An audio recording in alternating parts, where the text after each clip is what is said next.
African drums are talking.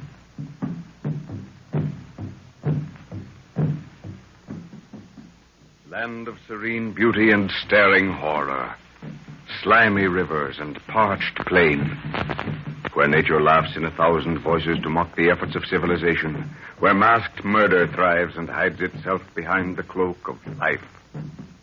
This is Africa.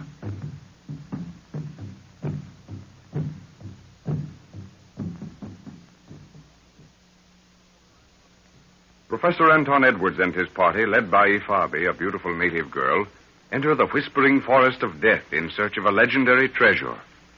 Leaving Lorna and Ifabi with Nguru, the professor and Jack go in search of water. They find a stream, but as they stoop to fill the containers, a weird prehistoric man creature wades through the water, passes close to them, and disappears among the trees. A scream from Lorna brings them running to camp, but the girls have vanished, and only the tracks of the beast man are visible. They follow these and find Nguru already following the tracks. The trail leads them to a lake, with the huts of prehistoric lake dwellers skirting the shore. All is quiet, and the professor believes that the man they are following is waiting in the fringe of the forest for the moon to be obscured before carrying his prizes across the open space between forest and lake. The three men intently watch the curving edge of the forest as a cloud moves eerily across the moon. Something moving across this edge, sir. It's keeping close to the trees. Where, Jack? Follow the line of my finger. It's moving outwards now. Yes, I've got it. Going down toward the lake. That's the fellow we're after, see? Yes. He's carrying the girls, one over each shoulder. Wana, Nguru, go catch him. Plenty good fight. No, Nguru, we can't do it that way. I wish we could. One yell out of him and we'd probably have the whole village to deal with. We must watch and see where he goes, then try to do things quietly. He's making for the bridge of that hut, straight ahead of us. Doesn't seem to be anybody moving on that one. Yes, there he goes. Come on. We've got to follow and get in the shadow of that bridge. There's a low fire burning on the platform, sir. He's taken them into the hut. Evidently, there's a doorway on the right facing down the lakeshore. I believe there's someone sleeping with the fire. Looks like a huddled body. Let's get down under the bridge here. We'll be able to see more what's going on, make plans.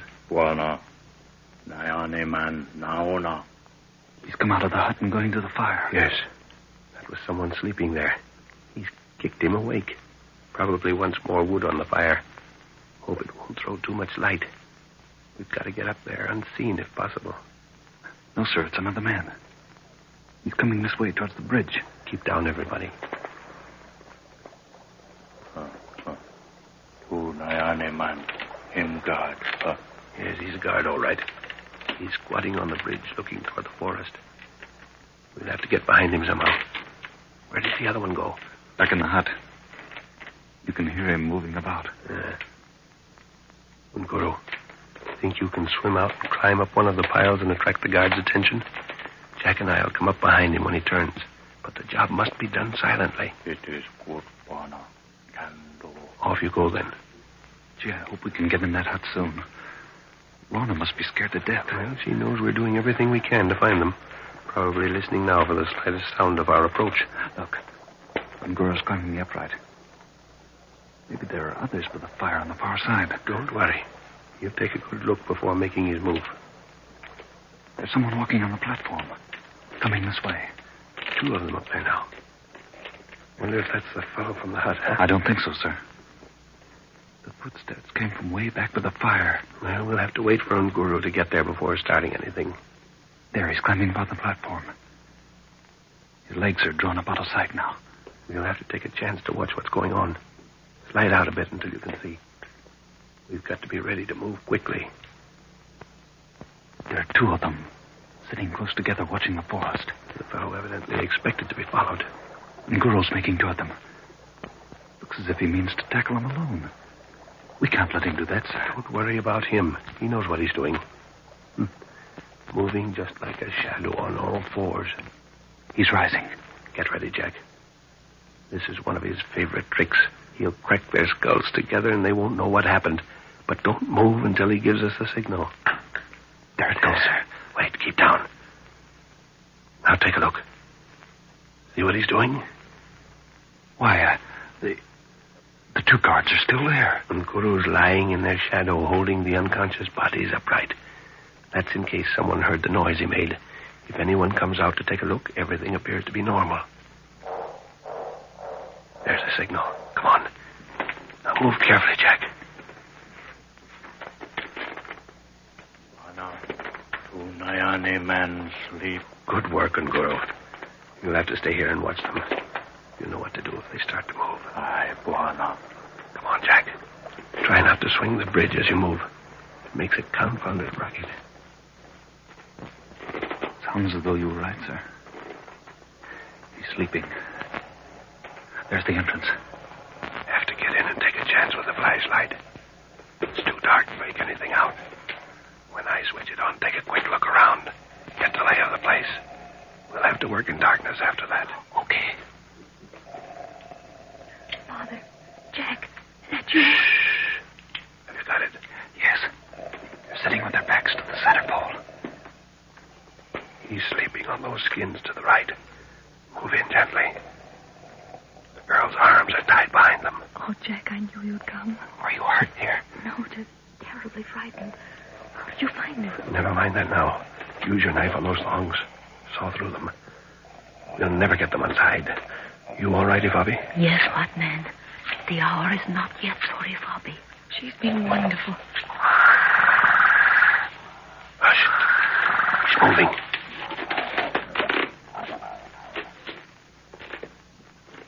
He's gone outside to look around. We've got to be quick. You free Lorna. Yes, my hands are free, white man. Come on, Jack. We've got to catch him on the platform outside. Knock his legs from under him. I'll take care of his arms. Right. No. All right. Get him. Hold on to him, Jack, while I bend his head down. Hold on. I can't. He's getting away from me.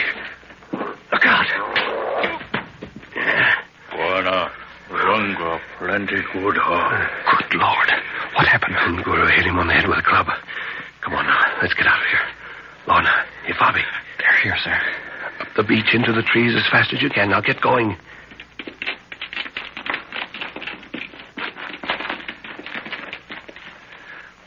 Which way, sir? Keep going straight ahead. Thanks, Guru. That's another time you pulled us out. I couldn't bend that thick neck for the life of me. No crack 'em neck, huh? Too big. Head him plenty hard for Runga. See? Well, that's a perfectly good war club all shot to pieces. Do you see that, Jack? Take a look at it. Why, it's split down the middle. Yeah. Head of a gorilla wouldn't make that impression on it. Well, thanks again, Nguru. Another minute and Jack and I would have been pulp. They are animals, white man, who serve the devils that live in the forest. It was told to me by the man who gave Ifabi the golden cup. The keepers of the treasure alone know what lives within the forest, and they shall tell no man. I thought as much. How do you feel, Lorna? All right now, Father. Ooh, hasn't it turned cold? Yes, dawn coming up. Him rain come for plenty soon, Buana. White man, we follow the trail of the keepers of the treasure. How do you know, Ifabi? This tree, it has a mark upon it. The tree's been blazed, sir. Yes, recently, too. Well, why should they blaze the trees like this, Ifabi, if they know the path? The forest devils change the path to confuse the traveler. But the trees are planted by Mshimba Mshamba, and no devil may touch them. There's a wind starting.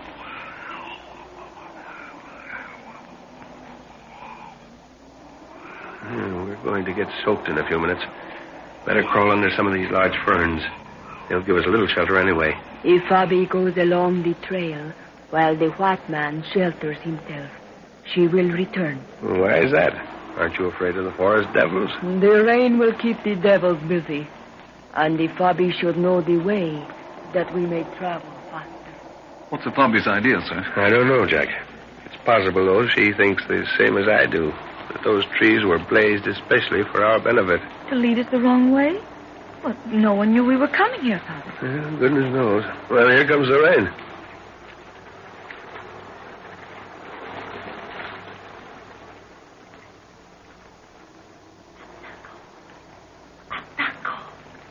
It is I, Ifabi. It is well. I have followed faithfully and waited long. You will not wait much longer, Adako. Ifabi, what of the white woman?